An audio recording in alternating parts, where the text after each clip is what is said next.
Thank you. I'm going to read just a couple of last poems from this from the book. This one's kind of about memory, and it's from my great-grandmother. It's called My Great-Grandmother's Legs. All I remember are her legs in the car on the way to the airport. This memory is not in Arabic, which she could not speak, nor in French, for there are no voices.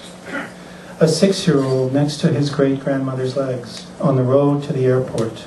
Nothing on either side except the tram line and the empty husk of castle of the Baron en Pain. What was the color of the car that took us to the airport? I cannot remember my grandmother or grandfather or their goodbyes.